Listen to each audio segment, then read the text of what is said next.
And inspiration everywhere. It's not just an uplifting phrase. It's the story of our next guest book, Impossible. We're learning about his inspirational story right after the break.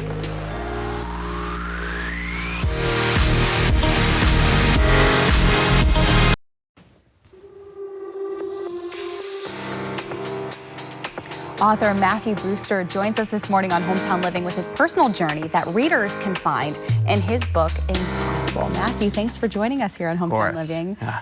Well, readers can really kind of take a dive on some of your personal experiences, but life has kind of had some challenges for you. Tell us a little bit about your journey and how you've been able to put that in your book. Yeah, so I was born in Tennessee, but I moved to South Bend when I was 3. I was at St. Joe Grade School and Adams High School, and December 5th of 2012 was I had the incident, but I was on top of the world. I was athletic, I was social, you know, being a Midwesterner. I also was very intelligent was the third thing, and on December 5th, 2012, I walked down to the shower. I was waiting for the shower to warm up when I had a massive pain in my head, and I collapsed. And my mom called my younger sister called the ambulance, but my mom was in the bathroom, and I seized. And after that, it was awful. Comatose is a very broad definition. It can range from a completely catatonic state, which I was in, to not talking, to not walking.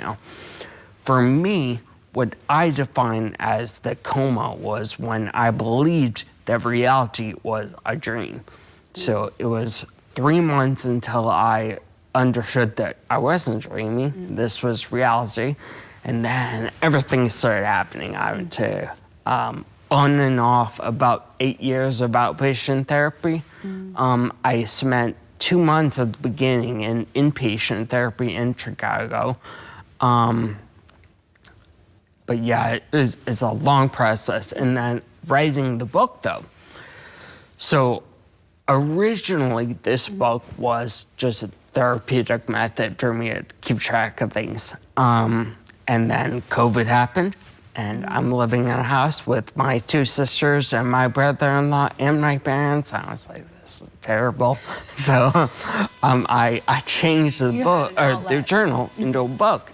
And it took me a couple of years, but I self-published it. It's available on Amazon, and yeah. What do you hope readers can maybe learn from your journey? You know, not everyone has had to walk that path or relearn what you've been able to relearn and grow from. But what do you hope that the readers can take away from hearing your story?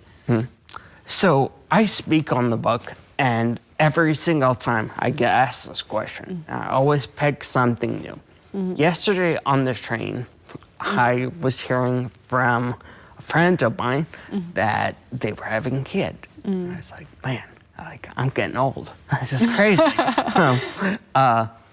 So I think the best lesson, I didn't write it explicitly in the book. It's not have good parents, which I did. I got ridiculously lucky. But just be a good parent. You know, always be there for your kid. Even when things are going as horribly as they were for me, my parents were there. You know, my dad lived at the hospital, in a hotel, and my mom slept by my bed for 5 months in an armchair. I mean, that's ridiculous. I think everyone should strive to, you know, be that for their kid. You know. I don't have kids, so I'm speaking like totally. But show up for the people in your absolutely. life, whoever those relationships are, really be there for them. What does the future hold for you? You know, hearing your journey, spent a lot of time healing and recovering and being able to overcome, which is so hopeful to those that are going through any sort of challenge. But what does the future look like for you now that you've put this book out about 1.5 years ago, you mentioned? Are other books on the horizon? What are those future goals for you as a writer? Absolutely. I'm right now writing, it's kind of a joke book. It's completely not serious. It's called All the Times That My Parents Tried to Kill Me. I'm like, oh. because my parents, as blessed as I am to take all these incredible hikes, it's fairly dangerous, probably ill-advised.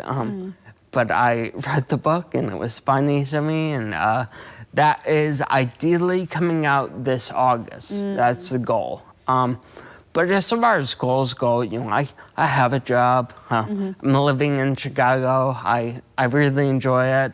I'm 28, so you know it's great. I have a lot of great friends out there, which are very fun to be around, and I don't know, just living. Living. Yeah. I mean, that is a true theme probably to be able to hear in your book and hear from your story as well. Is Yes. living, showing up for those people in your life. And congratulations to this book. Thank you. And the new book that sounds like it's a complete 180 from this one. But we're going to direct our viewers to your website to be able to get a copy of your book and to be able to keep tabs on when this next book is coming out. So you can check out Matthew's website right there on your screen, phone number, but also social media as well is a great way to follow. Still ahead here on Hometown Living with pet ownership in the U.S. jumping. We